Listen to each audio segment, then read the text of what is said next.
I just added two very important things to the XRP record. In case you missed it, decentralized passwords and identities. In real terms, what does this mean for XRP, Ripple, and the economy of the future?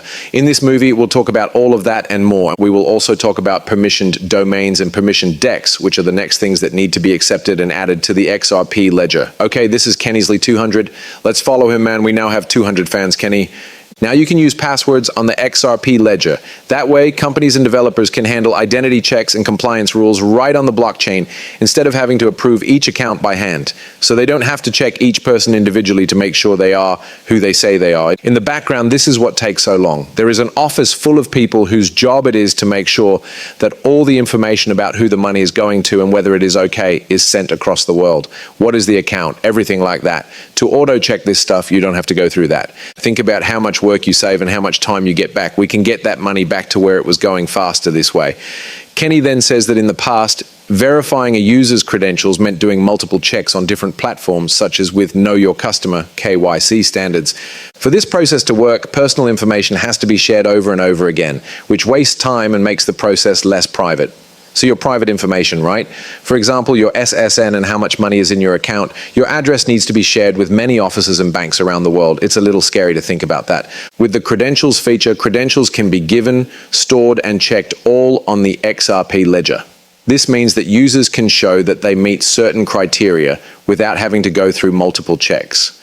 This makes the onboarding process better and increases protection while still protecting privacy. In general, this is how things work.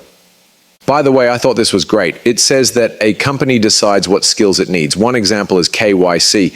That credential is made and signed by a trusted provider. It is saved on the user's XRP ledger account after they agree to it.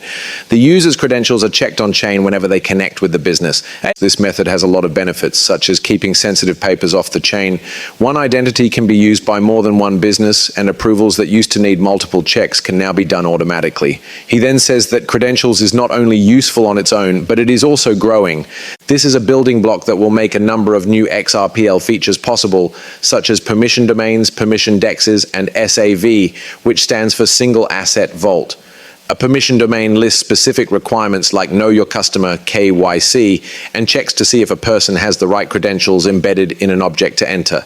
Permission DEX and SAV are used in instances and permission domains that allow trade and lending by institutions. The World Wide Web Consortium W3C Verifiable Credential Standard was used as a model for XRPL identities.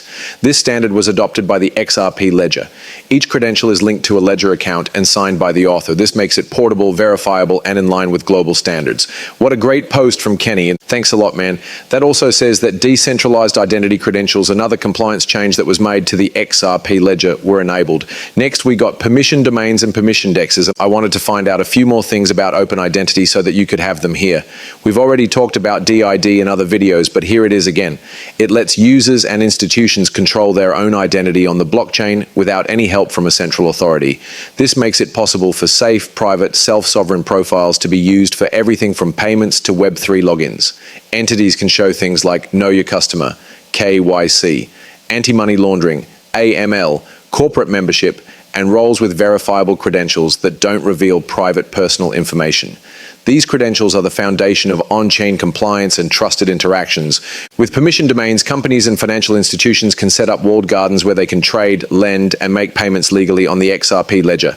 These walled gardens can include custom access controls and compliance logic. The next step is permission DEXs, which add real regulated institutional DeFi to public blockchains. Traders, or should I say trades within permission order books, need to have their credentials checked, which makes DEX markets available for institutional flows, XSwaps, stablecoin projects, and cross-border treasury. This also opens up DeFi markets that are controlled. The XRP ledger's native DEX now makes it safe for institutions to trade, lend, issue tokens, and settle payments, knowing that everyone involved will follow their rules.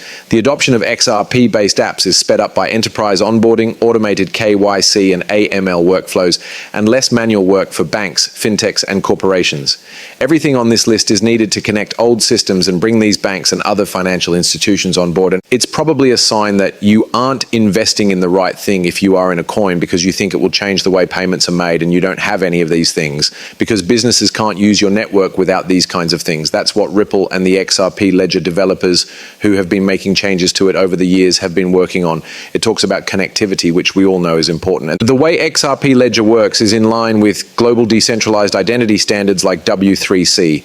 This could mean that its IDs can be used on different blockchains, apps, and industry platforms. That looks really tasty. There's also some new information from Bank XRP. Weebus International forms a strategic relationship with Air China, which gives them access to 60 million members and will soon offer XRP payment options for more than 60 million Phoenix Miles members. It talks about making the user experience better, making deals instant, and giving tokenized rewards. I just wanted to get some more details about this. Members of Air China's Phoenix Miles program will be able to use XRP to pay for travel, get points, and settle bills for all of WeTour's chauffeur and airport transfer services around the world.